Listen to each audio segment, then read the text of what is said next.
I'm not gonna lie, when I started getting suggestions from people in the comments to do something with FNF, I kind of thought they meant FNAF and were just misspelling it. Until I started seeing tons and tons of comments fully writing out Friday Night Funkin', and I was like, okay, this is something else. I should look into this. And right after I did, I was like, this is definitely a series I could work with. So I put out a call for suggestions to my subscribers, and a lot of people gave me great ideas. Some of it was the usual kind of thing I'd do on this channel, turning the characters into dragons, or dinosaurs, or D&D characters, and I do think all of those could be fun. But a few people suggested that I do a fusion of Five Nights at Freddy's and Friday Night Funkin'. And right away I started getting some ideas for the stories, and I could kind of picture the creepy FNF animatronics, and I was like, this really is gonna be a good fit. So, that's what we're getting into today. Hopefully the story and art turns out well, but you can all be the judge of that. Let's go. Hit like, if you want. Subscribe, if you feel like. But either way, enjoy the show. Boyd Friendsworth had a problem. He was head over heels for the most amazing girl in his high school, Gal Afton.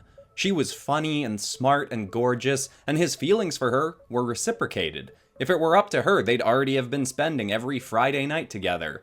The real problem was her overbearing mommy and daddy. Neither of Gal's parents saw Boyd as a suitable match for their little girl. They thought him irresponsible and shallow and gutless. He needed a chance to prove himself. And after months of being blocked by Gal's folks, Boyd would finally get that chance. Or so he thought. Spending Halloween night working the security shift at their now defunct restaurant, Freddy's Funkin' Fiestery. See, Mr. and Ms. Afton were both retired musicians, Dad being an ex-rock star and Mom being a pop star, which Boyd respected despite their distrust of him, as he was an aspiring rapper himself. When the couple settled down after touring to have a child, they decided to make a music-themed restaurant in their town, and use their respective fame to bring in customers. They even commissioned animatronics to be built, some of which, in their own likeness, to sing and put on shows. But things eventually went terribly wrong at the restaurant on the eve of what locals now called the Bite of '69. The restaurant had been hosting a Bryan Adams-themed night where the animatronics were programmed to sing his songs. Right in the middle of the hit song Summer of '69, one of the animatronics, a lemon-headed creature that was placed near the drink station, fell from its stage, perfectly timed with its mouth open to slam shut on the head of a passing child, killing the poor boy instantly. The restaurant had since been shut down for nearly a year. It gained a haunted legacy by locals, and any time something unusual happened in town, or a child went missing, even briefly, everyone speculated it had something to do with Freddy's Funkin' Fiestery. But Gal's parents had leaned into that reputation, and were attempting to refurbish it into a horror attraction, called Freddy's Funkin' Fright. But construction kept being delayed as neighborhood kids would break in at night to look around, and sometimes vandalize the establishment. On top of that, the parents had a hard time keeping a security guard on staff. They told people the guards kept quitting or moving, but nobody ever saw them again after taking on the job. Just before Halloween, another guard allegedly quit, and they were in need of a replacement.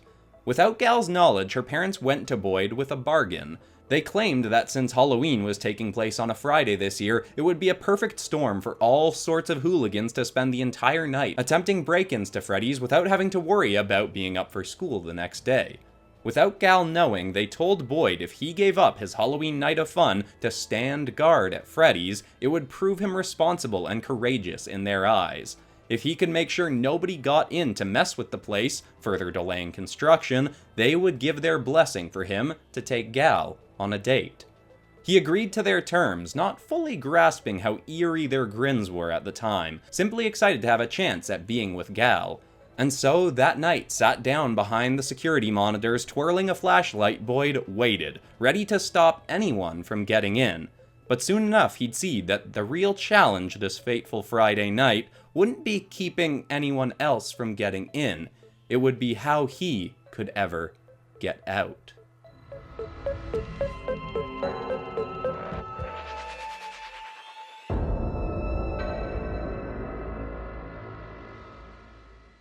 A little after midnight, as Boyd sat boredly anticipating the dawn of day, he thought he saw something out of the corner of his eye.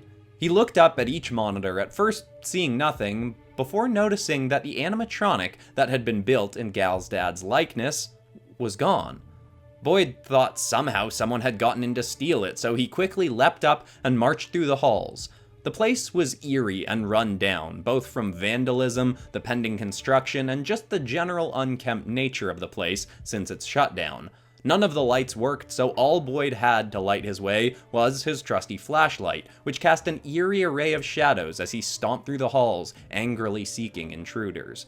But as he got to the main room, he found that the dear Mr. Afton animatronic was indeed still inside, but was now placed in the center of the room. Thoughts whirred through his mind. Were Gal's parents here messing with him? Maybe some of his friends. Maybe it was even Boyd's vengeful ex-boyfriend Pico, here to get some payback for their messy breakup. But as Boyd searched the perimeter of the room, he saw no signs of a break-in. He went to the front door and gave it a shove. Still locked. But then, just to make sure, he tried unlocking it, and the lock wouldn't budge. He jostled, then shook the door violently, and it wouldn't open. He turned to head for another door, then jumped in horror as the purple animatronic in the center of the room had its red eyes lit up and was staring right at him, slowly tweaking and twisting its head. Boyd turned to bolt for the next closest exit, but another purple-skinned bot, this one in likeness to Gal's mother, was marching through the door towards the other, but with its gleaming eyes locked on Boyd. The two together raised their microphones and sang an eerie mechanical beat that trembled Boyd's skin, but it only lasted a few seconds. Then they just stared at him and waited. When he did nothing in return except pant anxiously, the two animatronics took 3 steps towards him. Then again, they sang, bleeping, eerie beats echoing through the dark room, then once more stopped. All was silent for a moment as they stared, then once more began stepping towards him. Boyd considered smashing the glass of the door behind him, but the hole wouldn't be big enough for him to fit through, so he just stood there, shaking. Another few bars and they'd be right on him to do who knows what. Just before they sang again, a loud bang shook the door. He whipped around to see Gal, with a horrified look on her face, as she yelled, "You have to sing back!" Before he could ask what she meant or what was going on, the animatronic sang another set of horrific beats, then waited. He was completely confused, but did his best to replicate the tune in his own voice. But his song was shaky with fear, and his voice cracked through the beat. The animatronics stomped another 3 steps closer. Their horrific mechanical grins seemed to grow as they approached. Gal slammed the door again. "You have to do it better! Sing better than them! It's your only chance!" Another set of music rang through the room, and Boyd took a deep breath. With all the skill he could muster, he sang the same beat back. The tune was bizarre and nonsensical, but it did have a ring of pleasantness to it. The animatronics did not approach, and a burst of sparks shot from the Dadbot's head before they began another bar. Boyd whipped around, desperate to know how long he'd have to do this to be free, but to his horror, Gal was gone.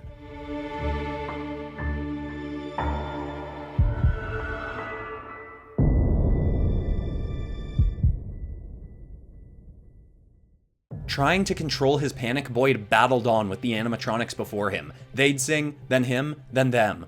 The more he won, the more they'd seem to break down and twitch and writhe. He was doing well, but his concern for Gal grew and grew. Was she going to get help? Was she trying to get in another way? Or had something horrible happened? These thoughts shook him so much that he slipped up his next beat, and the animatronics took another set of steps towards him, close enough now that he could feel the rumble of the floor with each mechanical step. He focused his mind on the task at hand, knowing he had to end this before he could go look for Gal. He put everything he had into his next beats, singing his absolute heart out. Sparks lit up the room, and going into one more bar, Boyd built his courage and stepped towards the animatronics himself. And then, without another note, the eyes of the machines dimmed, their heads dropped, and all went silent. Boyd just stood in horror for a moment, only shaken from his daze as his flashlight flickered. He smacked it to keep it going, then ran past the still bots, keeping as far from their reach as he could, just in case. He yelled for Gal, looking everywhere. He looked out each window and went to each door. They all still seemed to be locked from both the inside and out. That gave him some hope. Maybe she had just gone for help. He suddenly remembered he had his phone on him. He whipped it out and called her. It rang once, and he heard a faint chiming in the distance. He waited, then it rang again, and the sound seemed to be coming from beneath him. He crept around the next hall and saw a wide open door that was rocking gently back and forth. He stood before it and shone his light down. He could only see rickety stairs, but the ringing was clearly coming from the basement. Trying to channel all the bravery he had, Boyd marched down the creaking steps. He shone his light around to look at what seemed to be a kitchen in mid-renovation to become another terrifying room of the Fright House. Walls were partially torn, plastic clung lightly over various surfaces, and rats scurried by underfoot. Boyd's light suddenly died again. His heart raced as he smacked it against the counter. When it flicked back on, it was beaming right into a dual-headed animatronic that raised its arms. He was about ready to run when he saw that just to its side was Gal laying unconscious on top of a set of amps. He turned again to the bot, who suddenly thrust its arms down in an awkward, clunky dance as they sang out a new song. This time, Boyd knew what he had to do. He sang back with all the courage he could muster, but the beats were far harder to follow. His first few sets, he kept messing up the tune, and as before, his foe got closer and closer, chomping its teeth at him as it walked, giving an eerie message of what they'd do if they reached him. Just as his fear was peaking, his light, once again, died. All he could see was the glowing lights of the bot before him as it bleeped out a chorus of menacing, befuddling lyrics and sounds. Boyd was starting to lose hope, but he knew that wasn't an option. He just closed his eyes and focused all his energy on the image of Gal being safe. He had to do this, not just for himself, but for her.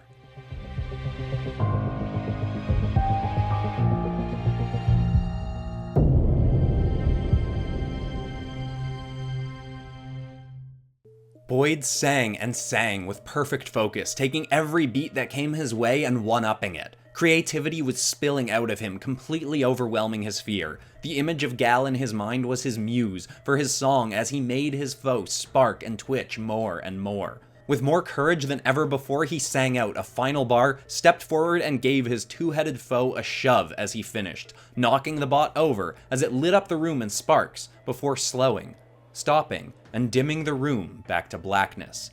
Boyd could see nothing, but tried to shamble his way towards Gal. He stumbled around with his heart thumping as he reached the amps and could finally feel her arm.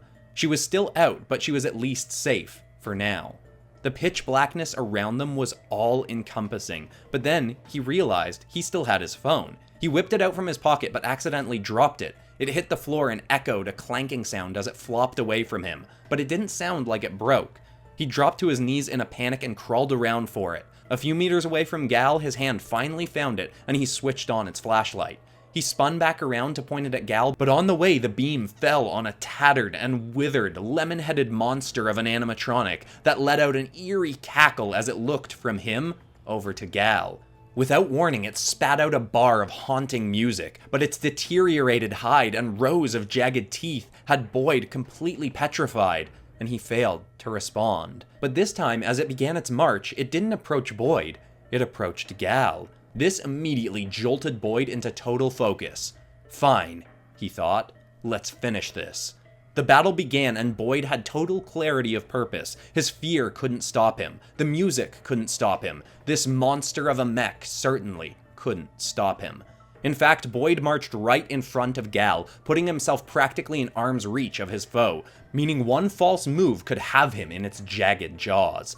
But he had full confidence. With every bout, the monster seemed to wither away more and more. Its parts dropped from its body, a red ooze dripped from its mouth, and rage built in its eyes with every passing beat.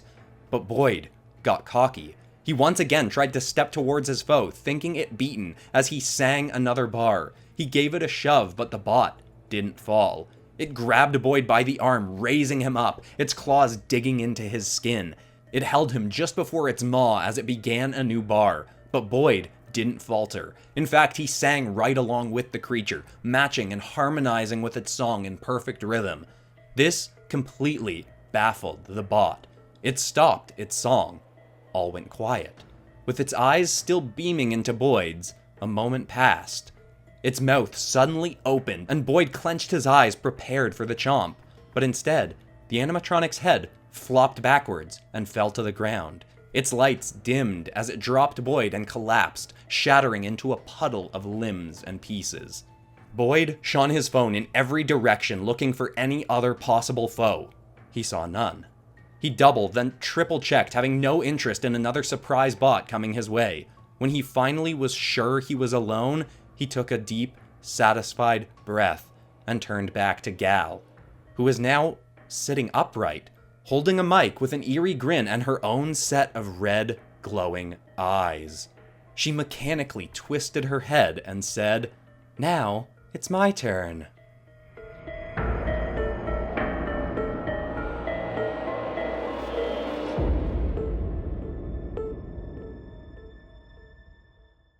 I really liked all the new stuff I got to play around with in this episode. I mean, for one, I'd never worked with Friday Night Funkin' characters, 2, I'd never drawn any FNAF-style animatronics, and 3, I very often use the same lighting scheme, so lighting all the characters from below to make them a little bit creepier was a lot of fun to play with. I'd love to get more suggestions for things I could do with Friday Night Funkin' characters or FNAF characters. I would for sure be happy to design more animatronics, and I'm still gonna consider some of the other ideas people have already given me for FNF characters and other things. And if you're new to the channel and you like FNAF stuff, you could also check out my FNAF Animatronics as Dragons episode. I really like the story in that, and I still plan on continuing it eventually, I just don't really have an idea I like for how to expand on it more. But anyway, for now, that's all for today. I'm Christian Pearson, this has been PopCross Studios, home of the nerdiest art videos on YouTube. Thank you so much for watching, everybody, and for all the suggestions to everyone who gave me ideas for this episode, and I will see you all in the next episode on Friday. Goodbye!